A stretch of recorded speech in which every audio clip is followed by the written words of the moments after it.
আমাদের কিন্তু আকাশের যত তারা আইনের তত ধারা, তাই না? অথচ একটা বিচারক নিয়োগ আইন আমরা কেউ করলাম না। কেন করলাম না?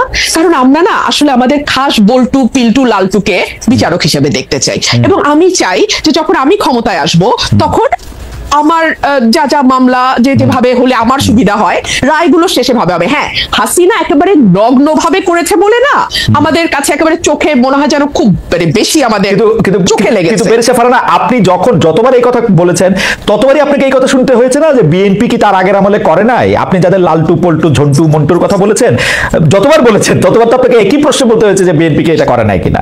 নিশ্চয়ই শুনতে হয়েছে, এবং সে কারণে কিন্তু আমি এই পরের লাইনটা যুক্ত করলাম যে হাসিনা যত নগ্ন ভাবে করেছে, কারণ সে সময় পেয়েছে বেশি, তাকে ক্ষমতায় থাকতে হয়েছে ভোট ছাড়া, তাকে তার কাছে পাওয়ার হারানো মানে জীবন হারানোর মতো। সুতরাং তার কাছে যেটা মানে তাকে যেভাবে সকল কিছু ভীষণ ভাবে ব্যবহার করতে হয়েছে, অন্য গভর্নমেন্টকে ততটা সুযোগও তারা পায় নাই এবং ততটা তাদের ব্যবহারও করতে হয় না। সেই জায়গাটাতেই কিছুটা ডিফারেন্স আছে, মাত্রাগত পার্থক্য। Let's put it in this way, মাত্রাগত পার্থক্য। হ্যাঁ, সে কারণে আমরা দেখছি যে বাংলাদেশে জাতীয় স্লোগান কি হবে এটাও হাইকোর্ট নির্ধারণ করে।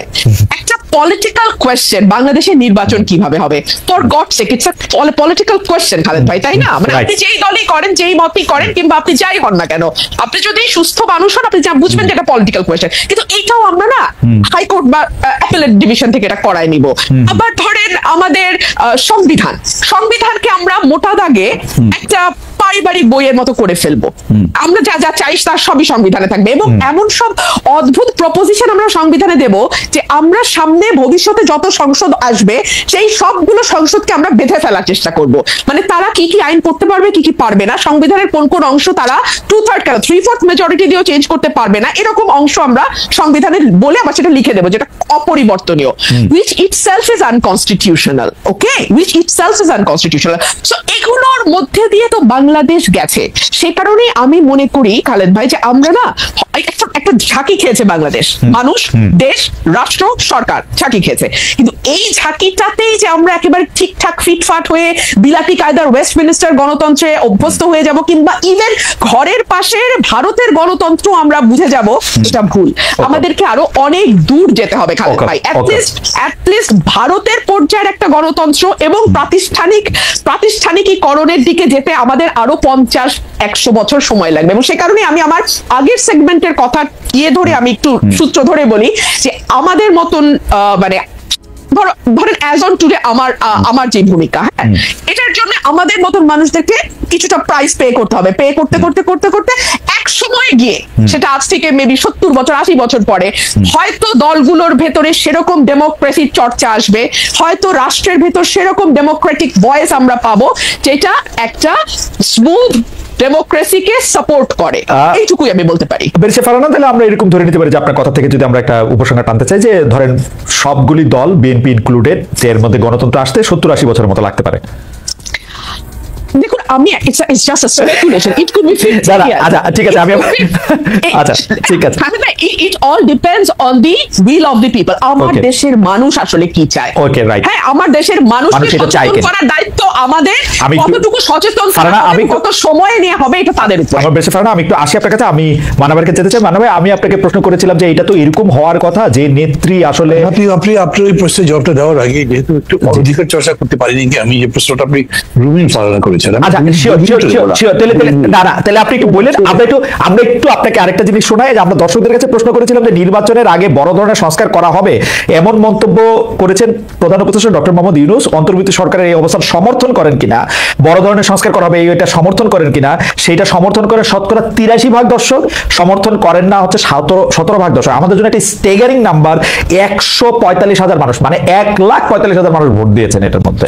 মানা ভাই, মানে 1,45,000 একটা বিপুল সংখ্যা। জি মানা ভাই, আপনি বলতেছিলেন যে বিষয়টা বলে রাখবে, যে প্রশ্ন করেছে সেটাও বলে রাখবে, কিন্তু আমি এইটার লোভ সামলাতে পারছি না। প্লিজ প্লিজ, মানে অনধিকার চর্চা করবো তো বলছি। ধরেন ওবায়দুল কাদের আর মাহমুদুর রহমান মান্না দুজন প্রতিদ্বন্দ্বী ছাত্রনেতা ছিল, কিন্তু ওবায়দুল কাদের আমার কাছে ডাকসু নির্বাচনের কোনো পাত্তাই পাইনি। তারপরে আমি আওয়ামী লীগে থাকলাম না, আওয়ামী লীগে যোগ দিয়েছি, থাকতে পারলাম না বা থাকলাম না। এখন ওবায়দুল কাদের আওয়ামী লীগের সাধারণ সম্পাদক হয়ে গেলেন। তখন আমাকে কোনো কোনো মানুষ এরকম করে বলেছে, ভাই ওবায়দুল কাদের সাধারণ সম্পাদক হয়ে গেল, আপনি দলটা ছেড়ে দিলে থাকলে আপনি তো হতে পারতেন। আমি তাদেরকে বলতাম না, আমি হতে পারতাম না, কারণ শেখ হাসিনা যে তুতু করে তাকে দিবে, আমাকে দিবে না। আমি ওটা জানি, বুঝি বলেই আমি ওখানে থাকিনি। এখন end of the day Khaled, আমি বলি যে আমি মনে করি I am right, Obaidul Quader রং। এখন কি অবস্থা দেখলে তো তাই বোঝাই যায়, খুব স্পষ্ট বলা যায়।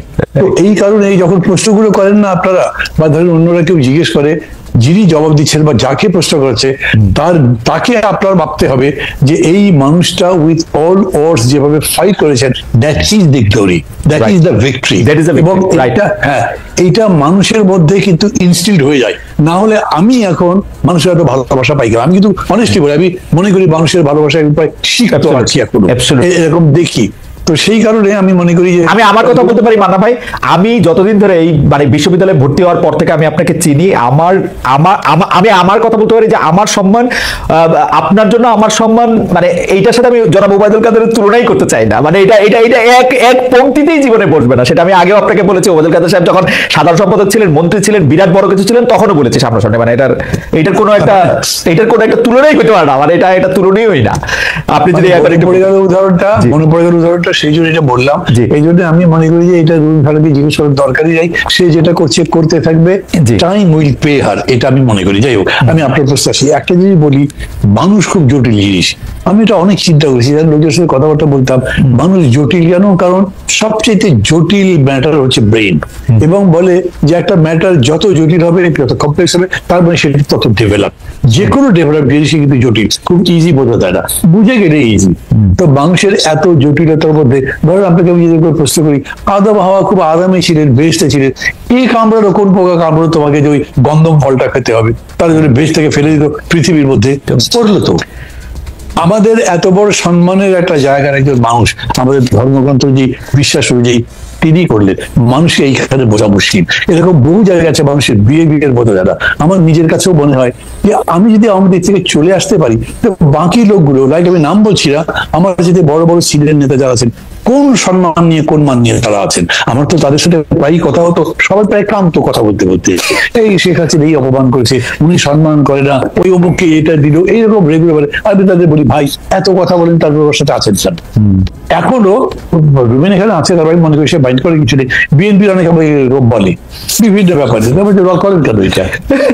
তো কি করবো আমি? ভাই আপনাকে আমি দল ছাড়তে বলছি না, আমি কোনো দল ভাঙার কাজ করি না, কিন্তু আপনার যদি মনেই হয় যে আপনার এই দলে অসম্মানিত হচ্ছেন, আপনি থাকেন কেন ওখানে? আপনি চলে আসেন। কিন্তু মানুষ এটা করে না, এই জায়গাটা আপনি কোনো কিছু ব্যাখ্যা করতে পারবেন না। আর রাজনৈতিক ভাবে তো নয়, হ্যাঁ রাজনৈতিক ভাবে। দর্শক, সম্পূর্ণ ভিডিও দেখলেন, অবশ্যই আপনাদের মতামত কমেন্ট বক্সে জানিয়ে দেবেন। আসসালামু আলাইকুম।